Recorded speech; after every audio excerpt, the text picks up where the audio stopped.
Hello, welcome class. So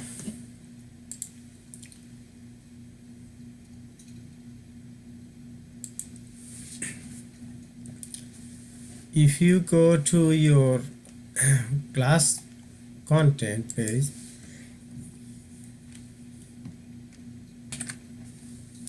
then you will see on the left panel I am adding another section. It's called lecture videos. So I have been putting your lecture videos over here, and also I am putting some videos from your learning modules. So if you go to your learning modules, click on the learning modules from here, so you see learning module 01 review. This is for mainly to review 1301 or 1321 class. So if you go down, then you will see the lecture 1 and lecture 2 are mainly for introduction, and for lecture 3 let us go through lecture 3 and lecture 4 now. So previously in these lecture videos I have added a review of lecture module 1 and 2.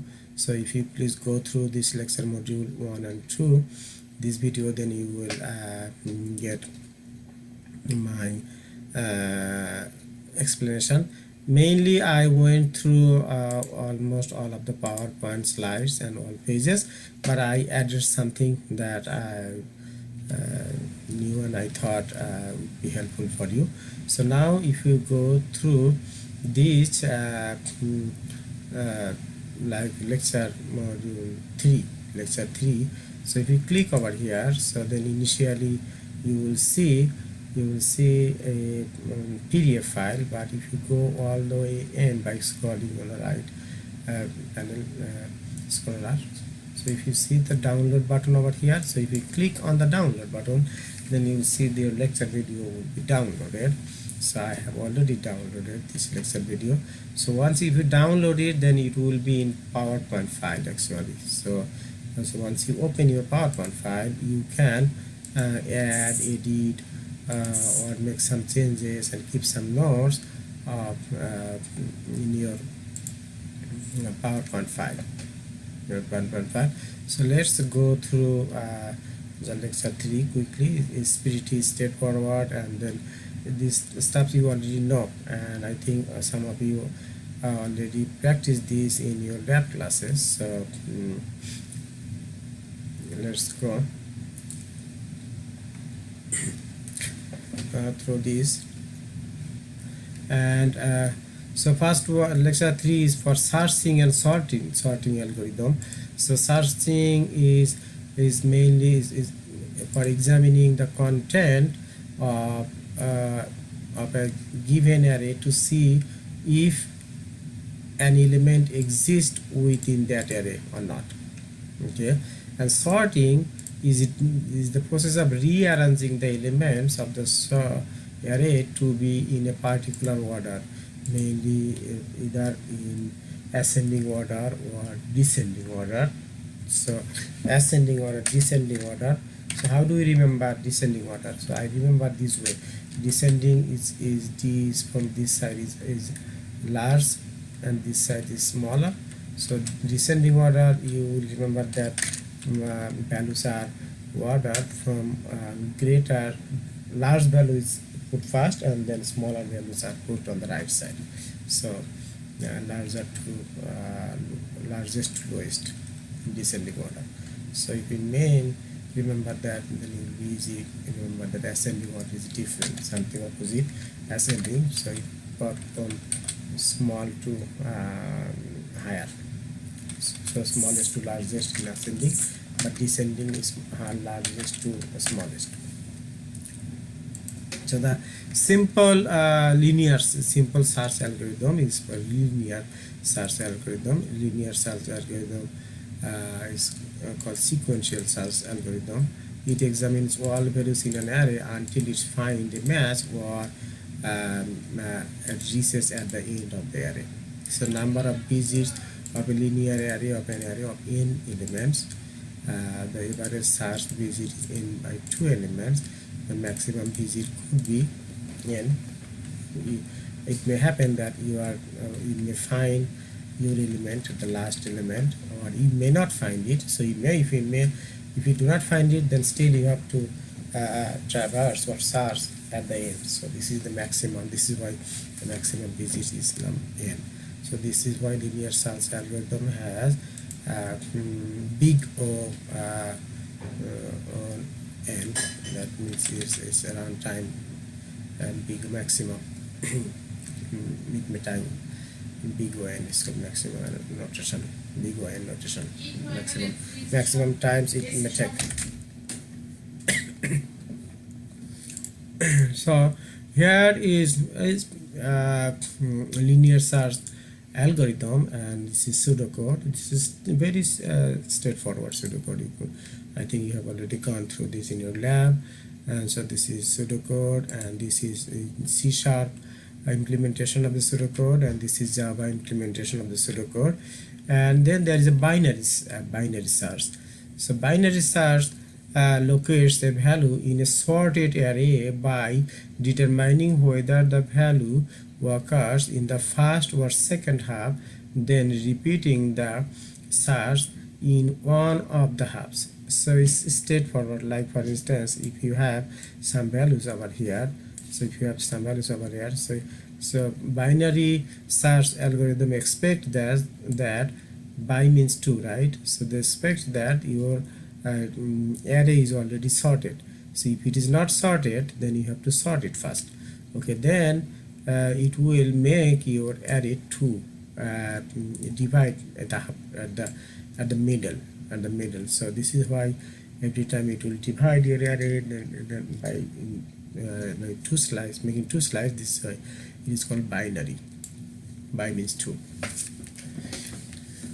So then there's a number of visits of and sorted array, number of visits to search and sorted array, not n. So it is every time it is making the array half of size. So this is why binary search algorithm is maximum times it takes iteration log n. That is, since log base 2, it has base 2n. So because it every time it is making your array half. So this is why binary search algorithm has upper bound of checking with big O notation that we denote with log n, big O log n. Okay, so this is binary search, and this is the implementation of binary search algorithm. So this is the initial, and at the top it is something different, that you have to search your low value, and then you are putting your flag over here. Initially you are putting flag false, and then if you find it, then you will make this flag true, and then low value 0, and then high value is the length. Z is in array, okay, array length, and then mid value we are putting initially 0, and then while not found. Okay, then you are looping, you are going through this error. This is the Java implementation of binary search algorithm. So it's straightforward, and then okay. So there are a bunch of, if you do a Google search, you can find binary search algorithm implementation with Java or C# programs. So then sorting. Okay, and then searching. After that we have got sorting. Sorting means if you have an array, if you are given an array, then you will rearrange the values either in ascending order or in descending order. Okay, so there are typical some common known sorting algorithm that you already know is bubble sort, is pairwise, is examination. Just every time it makes compare two. So why it is called bubble sort? Bubbles means a bubble. A bubble is like this, right? Like insert. Let me insert a clipboard and see.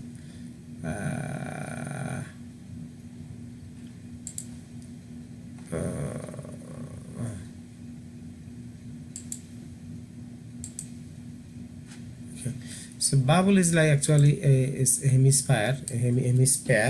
So then a bubble, if you have a bubble over here is a hemisphere and half of a sphere, then if you put some value on the left side, another value on the right side, opposite side, but if you flip, if you move, rotate the bubble, then still you will not find any distance, any difference in the bubble initially, apparently, right? So actually bubble sort, what it does, it puts like it, so it compares the two values of the bubbles, like in the left hand and right hand. So this compared, every time it compares between two adjacent values and sort them and put them in a sorting order. For instance, if you are given an array of these 8, 4, 2, 1, so then first, in the first iteration it will check between 8 and 4. Okay, and if you want to do it as sort it as an ascending order, that means now it is in descending order, so it will be reversed. So initially it will check like 2, 8 and 4, so that 8 and 4, then 4 is the smallest, so it will get swapped, so it will get 4 and 8. Okay, and then secondly it will make the bubble a larger bubble, so then it will sort between, it will check this bubble between be larger, and will check 4 and 2, between 4 and 2, not 4 and 8 and 2, or not 4 and 8, because 4 and 8 are already checked, first two are already checked, so then we need next time the third one. So then fourth and then these two will be checked. So when the fourth and 2 will be checked, this 2 is smaller, then it will be swapped. Okay, then after that, okay, after that, so after that next time it will the bubble will be larger, and then it will check 2, between 2 and 1, but not in 8 and 4, because these 8 and 4 will be inside the bubble, because as I mentioned, in the bubble sort it checks only the edges or the side of the bubbles, two value on the opposite sides. So one value, this will be large bubble, this will be largest bubble over here, so it will check 2 and 1 over here. So 2, it means 2 and 1, the smallest one will be 1, and so then 2 will go over there and small one is. So then how many it is, so after going all of these in like 1, 2, 3 is n minus 1 iteration, it got one value in position. Okay, so then it after that second time it will start with the next this value 8, then it will check for 8 and 4. Okay, so once this after first 3 iterations, so 1 will be in place, first value will be in place, so then it will, we don't need to go ahead so we need to then next 2. So then 8 and 4 will be replaced, will be swapped, so 4 will come over here, then 8 and then 2, and then the bubble will be larger, and then it will check for 2 and 4 and 2. Yeah, this time 4 and 2 will be swapped, so it will get 2 in position. So and after that, so this time first time it took n minus 1 and is the size n minus 1 iteration, 3 iterations. Second time it will take n minus 2 iterations, so it takes 4 minus 2, that is 2 iterations, and third time it will take n minus 3 iterations, that means 1 iterations. Like this time is the last time 4 and 8, it will be swapped in 1 iteration. So then we are done. Okay, so yeah, try to simulate this with a bubble type or a semi if you have a bubble type object at home, then try with this sorting process, and then you will understand that. Okay, so then okay, this is called bubble sort, and then it has bubble sort algorithm. Okay, and then it has Java implementation of bubble sort algorithm, and then after that it has C# implementation of bubble sort algorithm, and next one is the selection sort algorithm. The selection sort algorithm repeatedly to find the smallest elements in the unsorted tail region of the array and moves it to the front. Okay, so how it does work? Let us demonstrate it with an example. Like if I have given an array, an original array like this: 11, 9, 17, 5 and 12 in its position, then at the time it will find the smallest element element in the array, and it will swap that smallest element with the first element. Okay, for instance, here the smallest element is 5, so it will check 11 with this. It will check first time 11 with 9 slow, still okay, and then it will is 9 is smaller, so it will consider 9 as another smaller, so then it will check 9 and 17, then it will see that 9 is smaller, so then it will keep 9, and then it will check 9 and 5, then it will get 5, and then it will check 5 with 12, and then it will keep 5 as the smallest one, then finally it will swap 11 with this 5. So this sorting is a little bit is tricky, but if you do practice some with some real values, then you will be able to understand this, I think. So this is the sorting algorithm. I think you know this, you have done this in your labs, and this is the sorting selection sort algorithm. Is a little bit a large algorithm. Please go through this and try to understand this, and if you need help, please let me know. And this is the C# implementation of selection sort algorithm, and this is Java implementation of selection sort algorithm. Actually, this is not a whole code, okay? This is a part of a code. Okay, so if you need whole code, so do a Google search. Okay, so there are some this is a comparison of bubble sort and selection sort algorithm or algorithm. So go through this comparison. These algorithms are because actually bubble sort and selection sort, this algorithm is called are slower, but actually all the sorting algorithms are slower until you have a sorted definitely these are still there are a lot of research going on making better sorting algorithms, but still we have to wait. Both of these algorithms have a lot of iterations. The maximum iteration can be big O n squared in times n, because you have a loop inside a loop, although the inner loop takes one time less, but it is called n squared. So like actually it takes n into n minus 1 sometimes like this, but still if you have n into n minus 1, then still it is n squared. This is how you write n squared.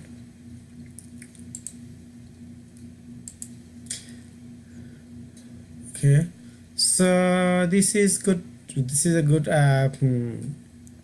chart. It shows the number of n and then millisecond it takes to sort a various size array with selection sort algorithm. Then there is another kind of sorting algorithm that is called insertion sort. Consider what you do to sort a set of cards. Okay, so that you see the card, you get a new card, and you see the card, and if you already have other sorted cards in your left hand, and if you are on your right hand, if you get a new card, then you will put the right card on the appropriate place between the two sorted cards. So this is called insertion sort. You will put in appropriate order, but you have to check one time. You have to find its position. So this is why there is needed some iteration as well. So it goes through index value. So let us go through this insertion algorithm. So insertion sorting algorithm, and then later you will see that the insertion sorting algorithm has a Java implementation and C# implementation, and it has explained. Okay, this is good. I was looking for this. It has an explanation how insertion sort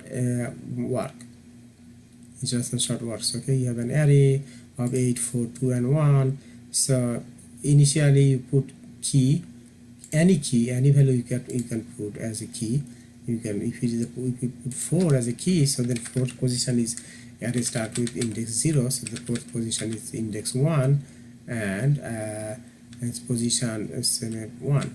Okay, so then you will compare with 4 and 8, and still position is greater than 0. Then while loop, it should go through this please, and then if you don't understand, then I will go through in class. So in Java there is an array list. Instead of array, there is an array list class. So in array list class you can use already a class. There is already sort method, so you can array sort method in Java, and most of the other modern programming languages today languages have some sorting algorithm built in, so we can use those algorithm. But in order to understand the concept, you need to understand the sorting algorithm by yourself. So this is why we study sorting and searching algorithm in our foundation classes. So this is a part of C# program. C# has a list. This is a list also has a method, maybe it's a sort method, so we can use that method. So if you please go through these lectures slides, then I think you will be able to understand this, but in class, if needed, I will go through this.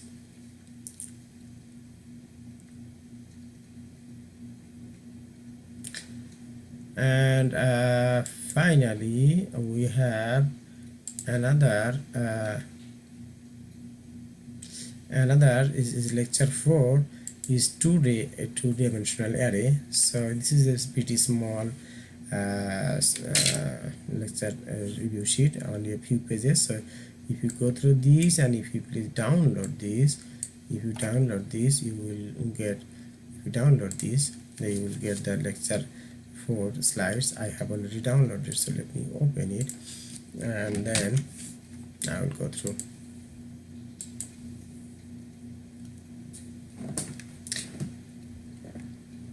So lecture 4 is about two-dimensional array. So a two-dimensional array is a array, and is an array of some other arrays, some other one-dimensional arrays. But realize you need to specify two-dimensional array sizes, and anytime you access an element, you need to specify both indexes. It has two indexes, one for row and one for column. Okay, so this is a two-dimensional array. So now it's a two-dimensional array. So for one-dimensional array, you will see only one index, but for two-dimensional array, you will see two indices.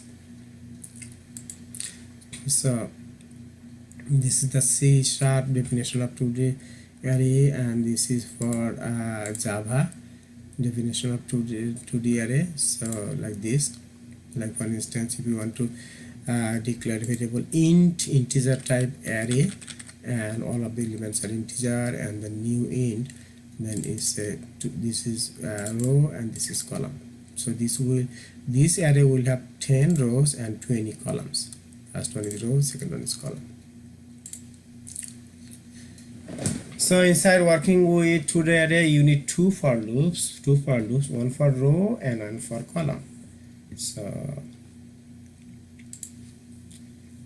this is two-dimensional array like, and then it has C# code versus Java code. These are almost pretty same. So there are multi-dimensional array, could have more than a three-dimensional array could be had.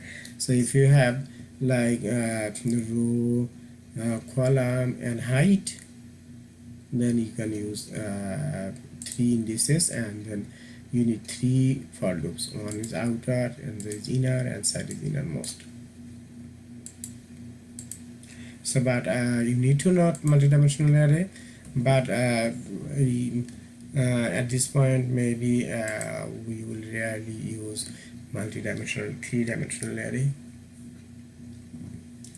4-dimensional array. There might have 4-dimensional array if you use time as one dimension. So if you understand 2-dimensional array, then you will understand 3-dimensional array, and then its implementation. If you need any implementation of full code, then you can get it on one line, and then you can do some practice. So this is a multi-dimensional array implementation.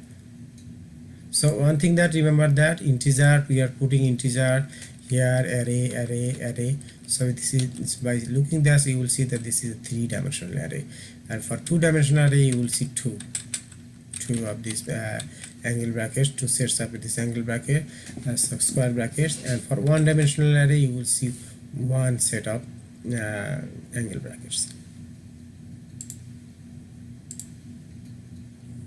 So yes, please go through this video, and if you don't understand something and if you need help, please let me know. I will be happy to review this, and I will be happy to help you. Thank you so much.